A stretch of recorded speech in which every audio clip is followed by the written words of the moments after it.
জায়গাটার নাম জানো? না। মেঘমা, মেঘমা, জায়গাটার নাম হচ্ছে মেঘমা।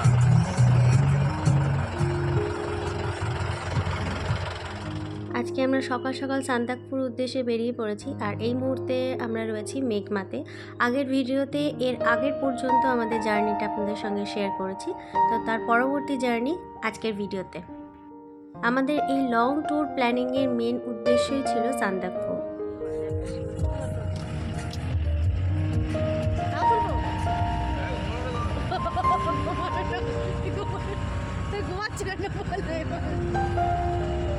বেশ অনেকটা টাইম গাড়ি চড়ার ফলে আমরা অনেকেই বেশ ক্লান্ত অনুভব করছিলাম, ফলে এই জায়গাটাতে এসেছিলাম একটু চা খেয়ে আবার নিজেদেরকে বুস্ট করার জন্য।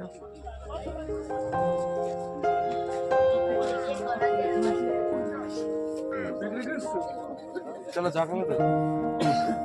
চা বলো সবার জন্য চা বলো। সিগারেটের বন্ধ কি বাবা? কটা বাজে?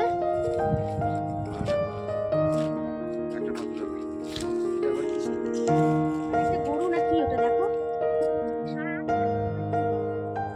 এ না ভেড়া না, গরু। তার গায়ে পশমটা দেখ। গরু তো। এই এই এই যেও না, ভয় লাগে। না খাদ না, আমার মাথা। এখানে আসো। এই এটা ভেড়া, দেখো ভালো করে। গাড়ির থেকে নামলেই আমার ছেলের আর ভালো লাগে না, সব সময় গাড়িতে থাকতে বেশ মজা পায়। সকালবেলায় আমরা আজকে যেরকম ওয়েদার দেখে বেরিয়েছিলাম তেমনটা এখন নয়। এই মুহূর্তে পুরো মেঘাচ্ছন্ন অবস্থায় রাস্তার মধ্যে আমরা একটু বিশ্রাম নিচ্ছিলাম।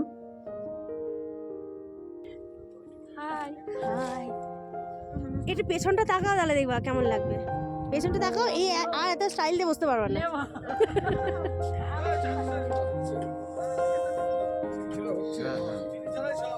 ধরো ধরো, এরকম করে ধরো, আমি যাতে ধরতে পারি। Wow, thank you so much.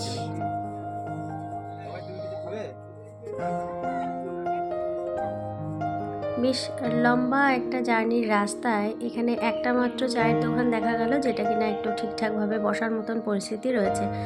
আর আমার চায়ের কাপ থেকে ভাগ বসিয়েছে ওখানে আমার পুত্র। দীর্ঘ সময় গাড়ি চড়তে যাদের একদমই ভালো লাগে না, তো তারা এখানে বসে প্রায় ঝিমিয়ে পড়েছিল।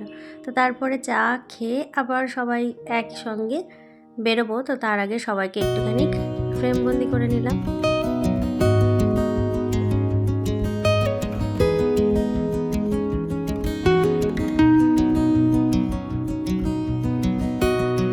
সিংহলীলা ন্যাশনাল পার্কের মধ্যে থেকে এই রাস্তা ধরে আমরা এগিয়ে চলেছি এবার সান্দাকফুর উদ্দেশ্যে।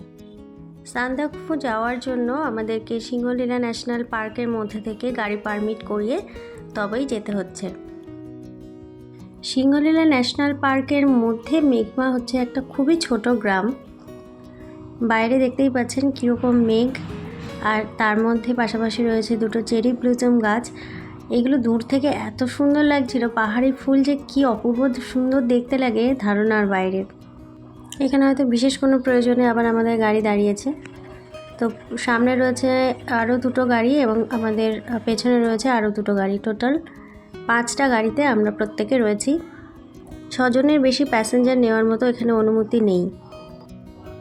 আমরা এখনও পর্যন্ত যতগুলো গাড়িতে চড়লাম প্রত্যেকটা ড্রাইভার ভীষণভাবে সুদক্ষ। এইরকমভাবে পাহাড়ি রাস্তায় আমরা গাড়িতে চড়তে এত ভয় পাচ্ছি, আর তারা কি সুন্দরভাবে পথের বাঁকগুলোকে মেনটেন করছে। সান্দাকফু যেহেতু ভারত ও নেপাল সীমান্ত বর্ডারের একটা পাহাড়ি এলাকা, তো এখানে প্রচণ্ড পরিমাণে কড়া নিরাপত্তার জন্য 2 দেশের পক্ষ থেকেই অনেক চেকপোস্ট। ফলে আমাদের সমস্ত জায়গা থেকে একটু সময় নিয়ে চেকপোস্টে হাজিরা দিয়ে তারপর আবার সামনের দিকে এগোতে হচ্ছে। ভিজিটরদের তার জন্য যথাযথ পরিচয়পত্র শো করানোটাও দরকার। রাস্তার বাঁকগুলো আপনাদের সঙ্গে একবার শেয়ার করি। ধারটায় দেখবেন কোনো রকম কিছু কিছু রাস্তায় কোনো সাপোর্ট নেই, আর নিচে একদম খাদ। তো এই রকম রাস্তা দিয়ে যাওয়ার সময় ভীষণ পরিমাণে ভয় লাগে। সান্দাকফুর একদম টপ ভিউ পয়েন্টে যদি যাওয়া যায়, সেটা সম্ভবত 12,000 কত ফুট হয়তো সমুদ্রপৃষ্ঠ থেকে উঁচুতে অবস্থিত।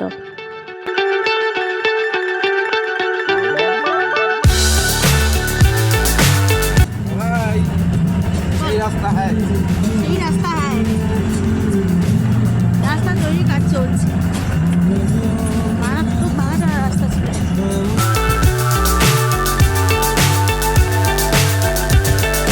Fly so high, I'm hypnotized. What's up is down, what's left is right. Chasing stars and holding you. Singalila national park monsoon টাইমটাতে বন্ধ থাকে, ফলে সেই টাইমটাতে সান্দাকফু ট্যুরিস্টরা ভিজিট করতে পারে না। আর এই টাইমটা হচ্ছে সবথেকে বেস্ট স্লিপিং বুদ্ধ দেখার জন্য। কিন্তু আমাদের ভাগ্য কতটা প্রসন্ন সেটা দেখা যাক। তার সঙ্গে দেখুন শুধু রাস্তা, এই রাস্তা রিসেন্ট ভালো করেছে, ফলে দেখতেই পাচ্ছেন কত মসৃণ। আমাদের যিনি গাড়ি চালাচ্ছিলেন উনি বললেন যে এই রাস্তা রিসেন্ট ঠিক করা হয়েছে, আর এর আগে এর অবস্থা অতীব খারাপ ছিল, অতীব খারাপ। ডান দিক থেকে যে নিচে রাস্তাটা দেখতে পাচ্ছেন ওটা ধরেই আমরা উপরের দিকে উঠে এসেছি। Sure to keep the ground in sight.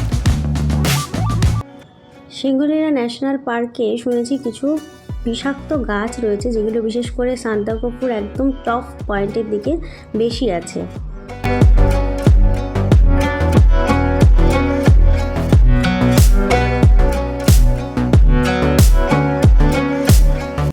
এই মুহূর্তে আমরা আছি কালাপোখরিতে, অর্থাৎ কালাপোখরিতে আমরা চলে এসেছি। এখানে আজকে আমাদের নাইট স্টে করার কথা রয়েছে। আবহাওয়ার উপর ডিপেন্ড করে আমাদের প্ল্যানিংটা একটু চেঞ্জ হয়েছে, যে আজকে এই মেঘে ঢাকা ওয়েদারের মধ্যে আমরা সান্দাকফু পৌঁছিয়েও স্লিপিং বুথ থেকে পাবো না। এতটাই মেঘাচ্ছন্ন আবহাওয়া যে কালাপোখরিতে এসে আমরা পাশে দাঁড়িয়েও জল আমরা কিছুই দেখতে পাচ্ছি না। তো স্লিপিং বুথ তো অনেক দূরের গল্প।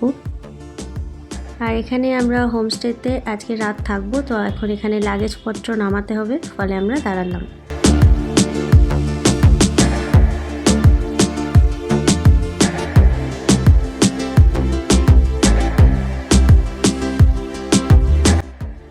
সবুজ রঙের যে বাড়িটি, এর ওপরের ফ্লোরটাতে আমরা থাকবো। বাইরে থেকে দেখতে পাচ্ছি বাড়িটি টিনের। তবে চলুন এবার ভেতরে যাওয়া যাক।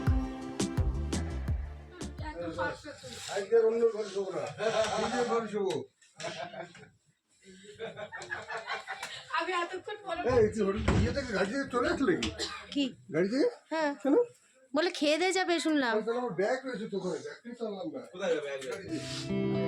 গাড়িতে পিছিয়ে তো আমাদের একটা ব্যাগ আমি আনিনি, চলো নিয়ে আসো।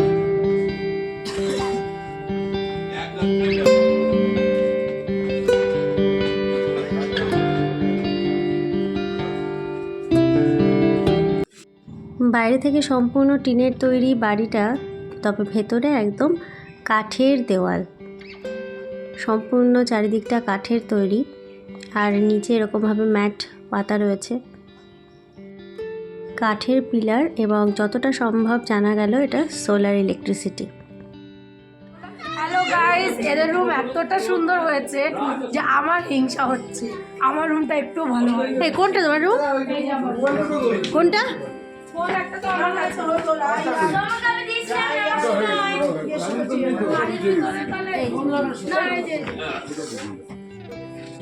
খুব ছোট্ট একটা হোমস্টেতে আমরা এসেছি, আর পর্যাপ্ত পরিমাণে রুম নেই, ফলে আমরা রুম শেয়ার করে আমরা এবং আমার ননদের ফ্যামিলি একটা রুমে থাকবো।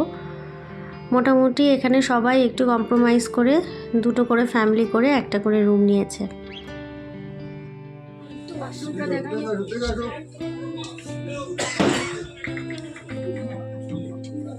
এগুলো টাইলসের ডিজাইন, বাবা বাইরে গেছিলাম।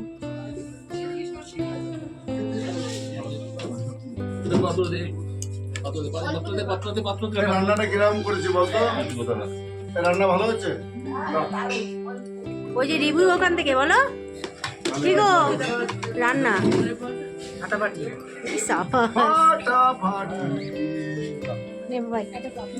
দুপুরবেলায় খাওয়া দাওয়া সেরে নিয়ে গুছিয়ে গেছি, আবারও আমরা বেরিয়ে পড়েছি সেই গাড়ি নিয়ে বরফ দেখার উদ্দেশ্যে। যতটা খবর পেলাম এখন এই মুহূর্তে একটা অকল্পনীয় দৃশ্য সান্দাকফুতে রয়েছে, সেটা হচ্ছে বরফ। ডিসেম্বর মাসে স্নোফল হলেও এই মুহূর্তে এখানে স্নোফল একটা অকল্পনীয় ব্যাপার। আমরা কিছু পাবো না বলে কি কিছুই পাবো না? তো চলুন দেখা যাক। বেশ আরও 2-1 দিন আগে এখানে এতটাই বরফ ছিল যে একেবারে গাড়িতে করেও আসা যাচ্ছিল না। তো আমরা দেখি কত দূর আজকে যেতে পারি।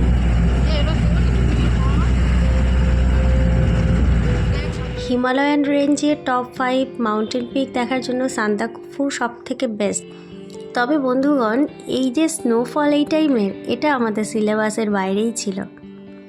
ঈশ্বর আমাদের একেবারে হতাশ করবেন না বলেই হয়তো কিছু জিনিস আমাদের জন্য রেখেছেন। কাঞ্চনজঙ্ঘা দেখার জন্য আমাদের আরও অপশান রয়েছে। আমরা দার্জিলিংয়ে এখনও স্টে করব, আমাদের আরও প্ল্যানিং রয়েছে। তবে প্রকৃতির হিসেবের বাইরে গিয়ে এই সময় এখানে বরফ পাওয়া আমাদের সত্যিই উপরি পাওনা। এর থেকে ওপরে গাড়ি চলাচলে একটু সমস্যা হবে, ফলে আজকে আমরা এ পর্যন্তই নামতে সক্ষম হলাম। বরফে ভেজা, মাটি মাখানো, বালি মাখানো রাস্তার মধ্যে থেকে এবার মোটামুটি আমাদের বডি 60 ডিগ্রি অ্যাঙ্গেলে হেলে ওপরের দিকে আমরা এবার এগোচ্ছি। বরফ দেখে আপ্লুত হয়ে পড়ে সেখানে দাঁড়িয়ে ছবি তুলতে গিয়ে ঢিপ ঢাপ এসব তো চলছেই। তাহলে চলুন এবার বরফের মজা নেওয়া যাক।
বৃষ্টি ঠিক পড়ছে না, তবে একটা মেঘের হালকা ঝাপসা এসে আমাদের মাথা, চোখ, মুখ ভিজিয়ে দিচ্ছে।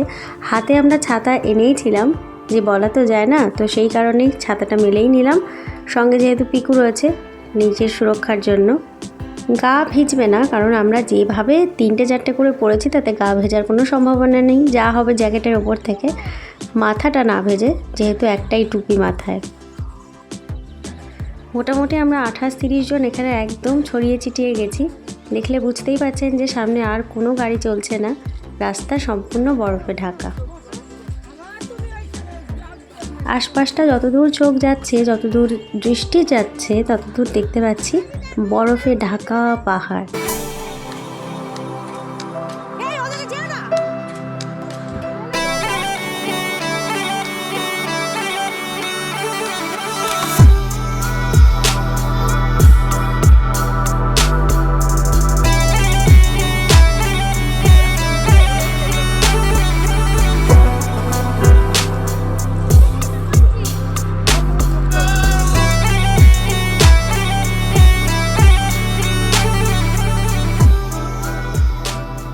বরফের মজা আজকে আমাদের এ পর্যন্তই।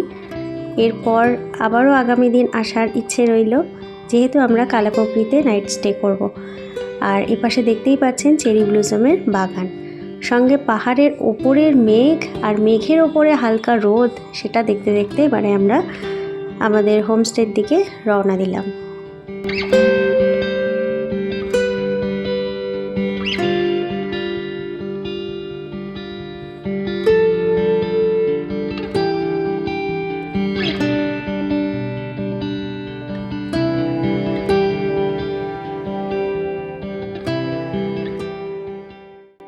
হোমস্টেতে ফিরে আমরা দুপুরবেলায় একটু বিশ্রাম নিয়েছিলাম। তো তারপর সন্ধ্যের মুহূর্তে আমরা নিয়ে বসেছিলাম একটু চা আর পপকর্ন।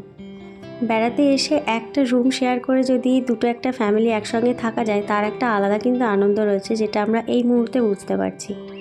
পুরো বাড়ির মতন একটা ফিল হয়। সন্ধ্যেবেলায় কোনো তেমন কাজ না থাকায় সবাই একসঙ্গে এক জায়গায় হয়ে বেশ আনন্দ করছিলাম। ইলেকট্রিসিটির কোনো রকম তেমন ব্যবস্থা না থাকার জন্য চারিদিক পুরোপুরি বলা যেতে পারে অন্ধকারে ঢাকা একটা গ্রাম এই মুহূর্তে। বাইরে 4 থেকে 5 ডিগ্রি হয়তো টেম্পারেচার হবে। তো এই ঠান্ডার মধ্যেও রয়েছে উদ্ধত হাওয়া, তার মধ্যেও একটু সময় কাটিয়ে নিলাম বন্ধুদের সঙ্গে। আর তারপরে এসে গেছিলাম ডিনার টেবিলে।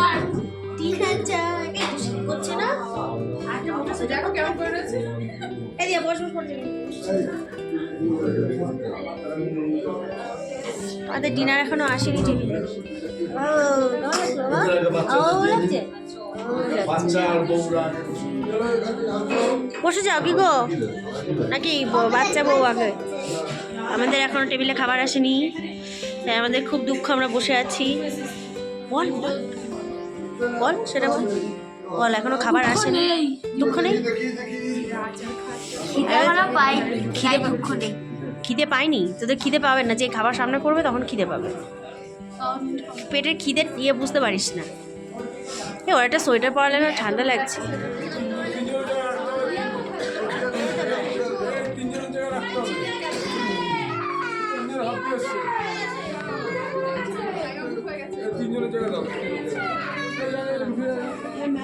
এখানে চিকেন আছে পরে, হ্যাঁ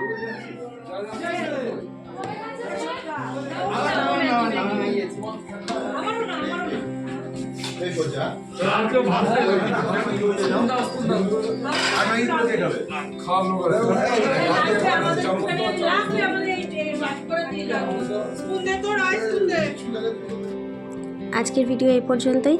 আগামীকাল আমরা আবার রওনা দেবো সান্দাকপুর উদ্দেশ্যে। আবার দেখা হবে আগামী ভিডিওতে।